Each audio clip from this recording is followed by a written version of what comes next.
Good morning.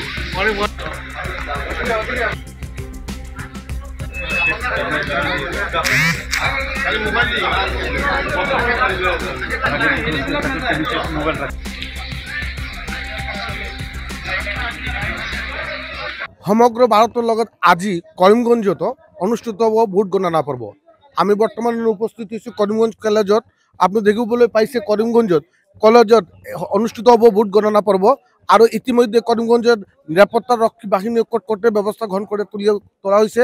প্রতিজন agent আর কর্মচারী সকলক কটকটে নিরাপত্তা ব্যবস্থা মাজত প্রবেশ করব দিয়া হয়েছে। ৰাতিপুৱা ৮টা বজাৰ পৰা আৰম্ভ হ'ব এই ভোট গণনা পৰ্ব।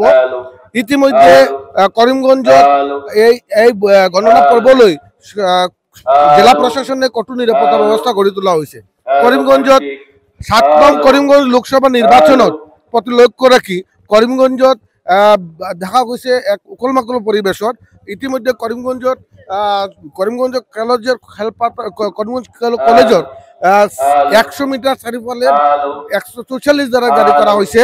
আর এই 7 নং করিমগঞ্জ লোকসভা আসনের ভোট গণনা করিমগঞ্জ জেলার 60খন বিধানসভার সমষ্টির বাবে আর ৰাতিপুৱা 8টা বজাত শুরু হব করিমগঞ্জ জেলা আর হাইলাকান্দি জেলার প্রথমতে ব্যালট পোস্টাল ব্যালটর ভোট গণনা আরম্ভ হব।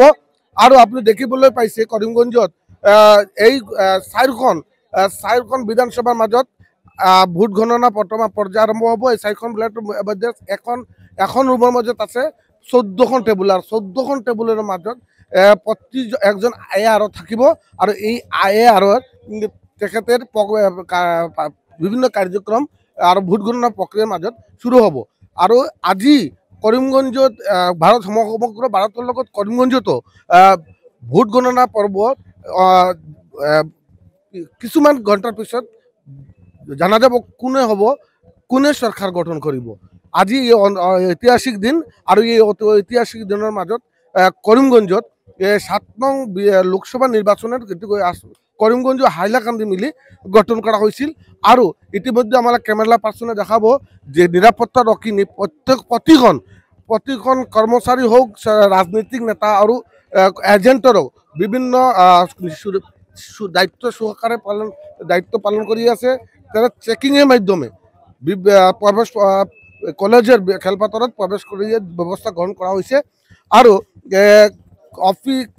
বিভিন্ন এই কাউন্টিং সুপারভাইজার এবং কাউন্টিং অ্যাসিস্ট্যান্টের প্রথম পর্যায়ে প্রশিক্ষণ ইতিমধ্যে সম্পূর্ণ হয়েছে। দ্বিতীয় পর্যায়ে প্রশিক্ষণ আগামী যোৱা 21 জুন সম্পূর্ণ হয়েছে।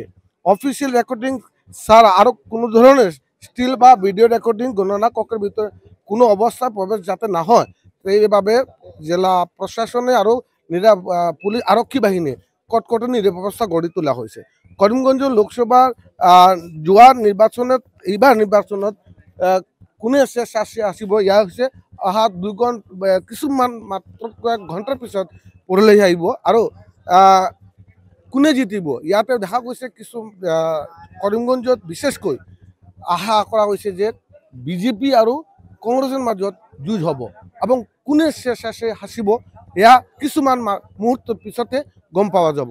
কৰিমগঞ্জৰ পৰা মই কৰুণাদেৱ, DN News Plus।